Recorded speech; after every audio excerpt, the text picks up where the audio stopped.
What's up, everybody?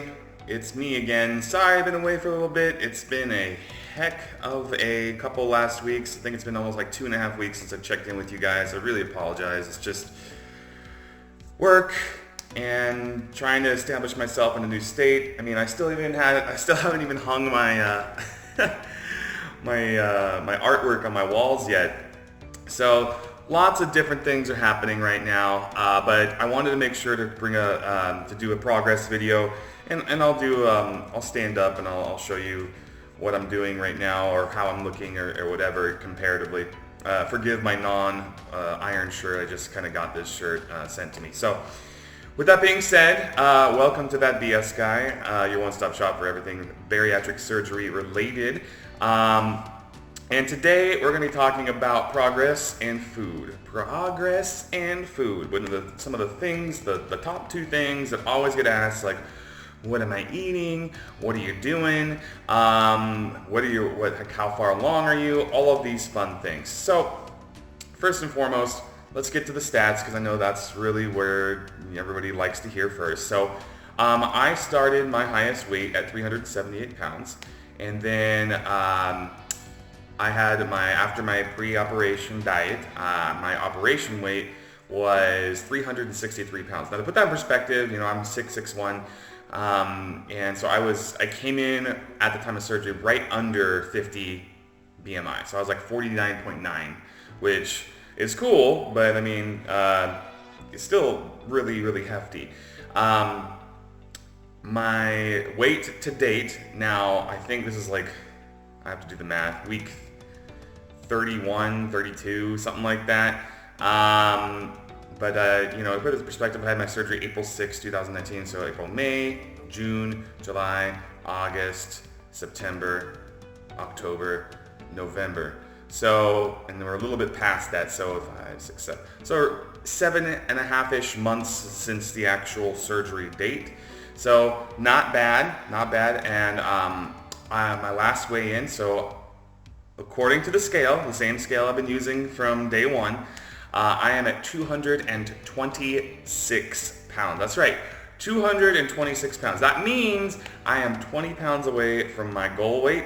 Mind you, my goal weight is still higher than what my BMI is. So anywhere in that 205 to 210 mix, I think, is going to be good for someone my size, my shoulder width, and all of that. Anything less might look a little funny, but honestly, wherever my body starts to settle, I'm okay with. At this point, honestly, I'm happy for where I'm at. I'd be happy staying where I'm at, but honestly, I feel like my body's finally regulating itself and be like, hey, this is what a normal person, this is what your frame was built to be like. I've never been in a situation where I'm going to be slender, and that's never been a thing. I've always settled for 20 to 30, 40 pounds overweight.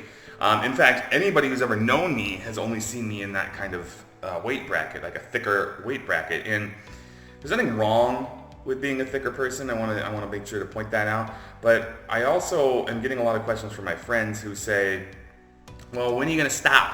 When's it for you? When's that line? And I honestly don't know what to tell them. I tell them, ideally, I want to stop at around 205. I think that's a really solid. It's not overly overweight. It's not grossly underweight. For someone my size, I think that'd be a good size stopping point for me, being my height and everything.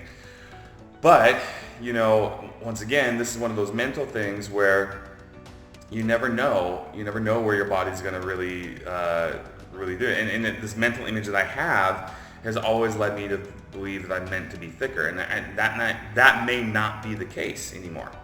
My entire body physiology, whatever, what I'm talking about. My entire body, the way it processes things and what have you, has changed. So now, I may not necessarily eat better or worse than a regular person at this point, but my body is regulating itself down to where it's comfortable, and I'm not having to overly stress. I'm not going to the gym every single freaking day, and I need to go to the gym more. I'm just, side note there, that's a goal of mine. It's just really hard given how much time or limited time I have. But I have been doing better with food. Then from what I've been reading, a lot of people have been doing food. Now, I'm going to put a little pin in this and say alcohol is still part of my regimen or diet or whatever it is. It's on there. I'm going to do a separate video regarding alcohol use later this week.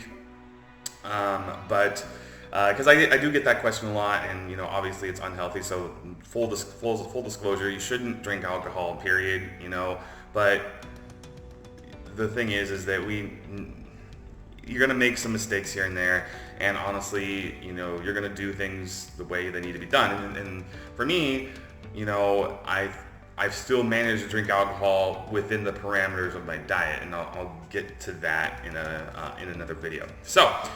One of the biggest questions besides progress is, what am I eating? Like, what are some staples I'm eating? So I've talked about some of these things before, but I also want to bring them up again, that protein intake is huge. Absolutely huge. Now, I'm not going to sit here and endorse one particular brand of protein. I'm just going to say what you should be looking for is something that has less sugar content, as low as sugar content as you can, with the highest amount of protein that you can get in a single serving. So for me, that has been Premier Protein, 30 grams of protein, 2 grams of sugar, 160 calories. And calories I don't really care about anymore because we don't really absorb that many of them. But for the amount of stuff that you get out of this, it's pretty darn good. I'm not saying it's the best. I'm not saying that's the one you should choose. Go with what your heart lies. If you want to sacrifice a few grams of protein for a better tasting protein shake, by all means do it. That's your call. Just know that, you know, making sure that you get your allocated amounts of protein. I would say the equivalent of 60 grams a day is probably what you should be shooting for. Now, make sure you counter that with some fat, because when you go to the bathroom, you're going to have a hard time if you don't. So that's the only pun I'm going to make today, but just know that is something that you might want to take in consideration as you go through this. Another thing I've already talked about are these protein kind bars made from real food. Now, both of these things I've been able to order from. They just recycle orders on Amazon. I have them sent once a month to me. I think altogether it costs like 40 or 50 bucks a month for a full case of the protein shakes and a full case of these. And honestly, like, I have a protein shake for breakfast. I really don't eat breakfast, like a physical breakfast anymore. It is what it is. And a cup of coffee. And then about an hour or two later, maybe have one of these to kind of supplement me over. And then once I get beyond half a day, my stomach can handle like regular food better. Now, one of the big things that we are always told is staying away from carbs. So, for example, these are not good to eat. I still have them because I cannot give them up. They are my freaking vice. So I don't care. But I will say right now, I don't eat a lot of them. I just nibble on a couple of them here and there just to make sure that I'm still enjoying myself. I still have to live. I still have to be happy with myself. And that is barbecue potato chips. Yes, that is right. Horrible carbohydrate. Should not be eating them at all. And honestly, I don't really that often, and I don't have many. I have maybe like 3 or 4 chips just to kind of make sure I'm like, oh gosh, I remember that feeling. I remember that so well. What I have not been eating is any types of like candy bars. Like even during the whole month of October, I didn't have a single piece of candy. Sugar has never really been a thing for me. Chocolate's never really been a thing for me. Peanut butter is actually okay. But as far as like sweets, not even like pan or, you know, pan dulce, you know, all of that, all of those things. Dulce, sorry, I keep going to Italian here and there. And the thing is that you know, those sweets, while they're delicious, they don't sit well with me personally, and like I can feel it when I have too much sugar, and so I stay away from sugar. And I think that's really been a huge piece of my success, is that I have been cutting sugar almost completely out of my diet. And I haven't really been caring too much about the carbs thing, but I mean, I obviously minimize those as much as I possibly can. And then obviously high protein, high fat, okay? One of the things I will say in terms of what I've discovered recently, within probably like the last month, which have been awesome, honestly, probably one of the best things I've discovered for meals, has been this. cauliflower crust pizza. Yes. Now, some of you might be thinking like, well, that's going to probably taste like crap. And I'm going to tell you right now, there's a girl I'm kind of seeing right now. Well, I am seeing right now. And I brought her over, and she took, I was like, hey, do you want a pizza? She's like, sure. And I said, hey, take a bite. Tell me what you think of this. I didn't tell her what it was a cauliflower pizza. She's like, oh, this is really good. And I'm like, would you believe that's a cauliflower crust? And she's like, oh my God, wow, that's awesome. So, non-bariatric surgery patient approved, real person approved. What it is the crust is completely made out of cauliflower, and then it's coated in egg. And some herbs and spices or whatever they're going to do to make it taste a little better, and then it's got the standard toppings like the tomato sauce and the cheese. Now the tomato sauce is a little bit acidic compared to what we have, but it's very minimal. It's not really like a thick layer or anything like that, and then it's got the cheese and the protein on top of it. But here's the thing: there's no carbs in the crust. It's all protein and vegetable in the crust. Now, what I will tell you is it's not less calories than a flour tortilla. Okay, so if you're a calorie person, if you're a BSG type person who still has to worry about the calories a little bit more, you can decide whether or not that's the path you want to go down. But for the duodenal switch patients and even the Roux-en-Y patients, I will say that if you're craving pizza, that is the way to go. Period. Okay. It is by far it is first of all, it's good in my opinion. Okay.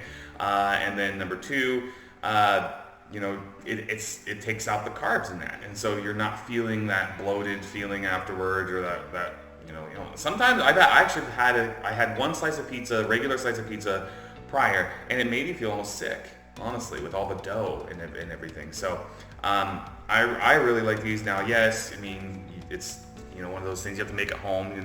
You're not probably going to get a lot of the delivery places starting to make cauliflower crust, but if they do, that's great. But if they don't, then you have an alternative. Now, this particular brand is Open Nature.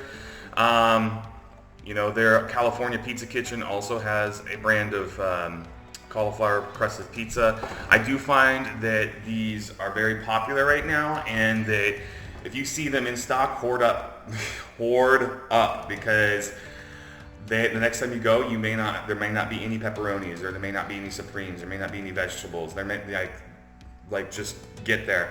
My two favorite in the Open Nature brand are the uncured pepperoni and the margarite, whatever it is. And then in the California Pizza Kitchen, obviously I like the pepperoni, mushroom, and sausage ones. Those are good too. So I endorse those. Take it with a grain of salt as far as how things are for post-bariatric surgery. But just know that your diet, you need to kind of own it yourself. Like, just because something works for me, it doesn't necessarily mean it's going to translate well for you. More to the point is that, you have to understand that your body is going to react differently than mine. Okay, the way, based on muscle mass, bone structure, the fact I'm a male and you might be not a male, biologically speaking.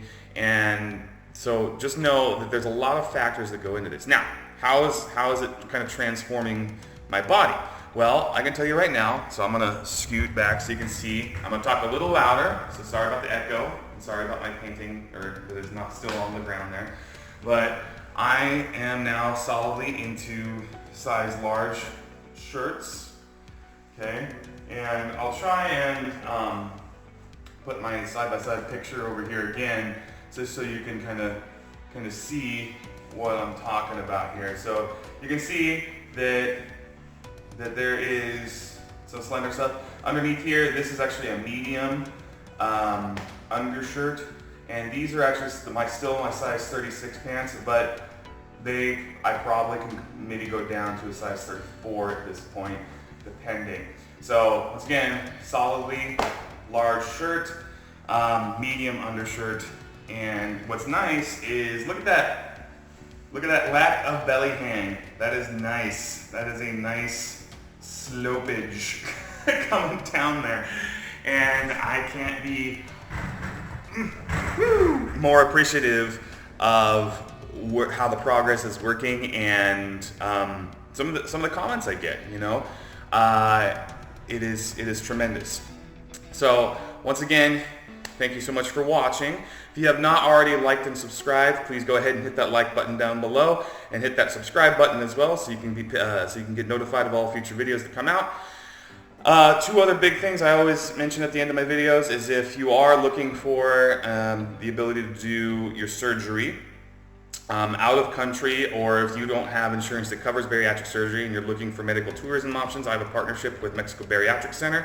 Link is right up here. Also down below, if you want to directly click that, get some information. You can send in your information to them. They will contact you. There's no obligation, but it can save you some money on that out-of-pocket cost. I saved a tremendous amount of money going through them, and the service was excellent. So highly recommend them. And then lastly, feel free to find me on Facebook, That BS Guy, and also there I just started a support group, so that I would like to have, regardless of what type of surgery you've had, feel free to join it.